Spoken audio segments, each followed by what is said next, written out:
Dear viewers and listeners, आज मैं एक ऐसे इम्पोर्टेंट एस्पेक्ट पर आपका अटेंशन अट्रैक्ट करना चाहता हूं जो सक्सेस और फेलियर के बीच की एक थिन लाइन को डिफाइन करता है।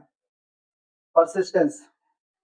जी हाँ, हमारी एक पुरानी कहावत है कि हार मानना फेलियर नहीं है, प्रयास छोड़ देना फेलियर है। ये कथन हमें सिखाता है कि लाइफ में आने वाले ऑब्स्टिकल्स और फेलियर्स का सामना कैसे करना है। ये अंडरस्टैंड करना इम्पोर्टेंट है कि फेलियर्स लाइफ का एक इनविटेबल पार्ट है। कोई भी पर्सन ऐसा नहीं है जिसने कभी फेलियर एक्सपीरियंस ना किया हो। एक्चुअली कई सक्सेसफुल लोगों की स्टोरी फेलियर से भरी हुई है।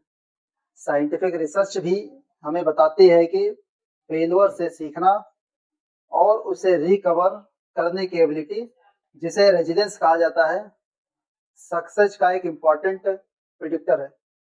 एंजेला डकवर्थ ग्रिट नामक एक कॉन्सेप्ट इंट्रोड्यूस किया है जो पैशन और लॉन्ग टर्म गोल की दृढ़ता को दर्शाते हैं।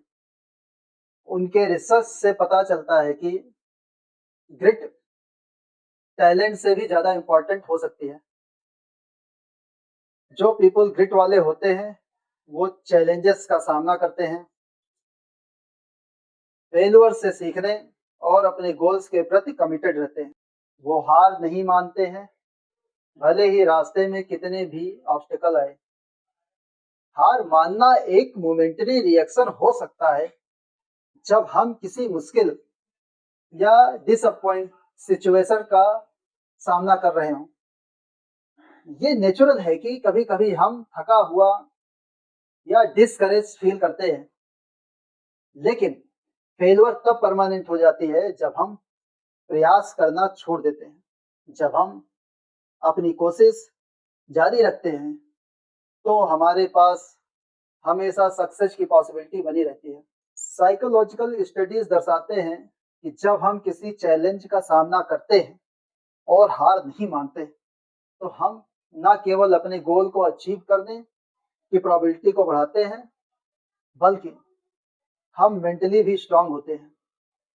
हर बार जब हम एक ऑब्स्टेकल को पार करते हैं तो हमारा कॉन्फिडेंस भी बढ़ता है और हम फ्यूचर चैलेंजेस का सामना करने के लिए बेटर तरीके से प्रिपेयर्ड रहते हैं।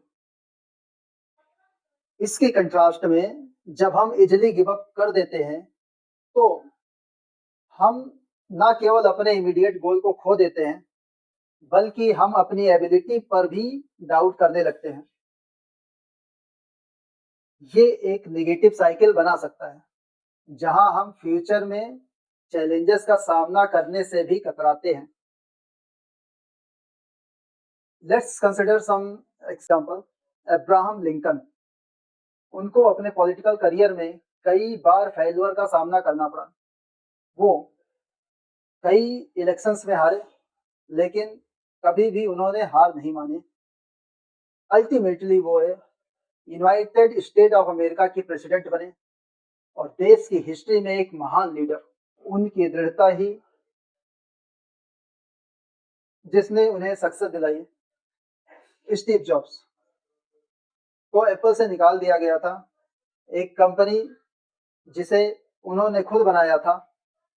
ये उनके लिए एक बड़ी फेलियर थी, लेकिन उन्होंने हार नहीं मानी। उन्होंने पिक्चर जैसी एक और कंपनी स्टार्ट की और बाद में एप्पल में वापस आकर उसे वर्ल्ड की सबसे वैल्यूएबल कंपनीज में से एक बना दिया। उनकी स्टोरीज हमें यह सिखाती है कि फेलियर एंड नहीं है, बल्कि एक नया बिगिनिंग हो सकता है। साइंटिफिक रिसर्च यह भी बताती है कि फेलियर से सीखने की एबिलिटी भी डेवलप की जा सकती है।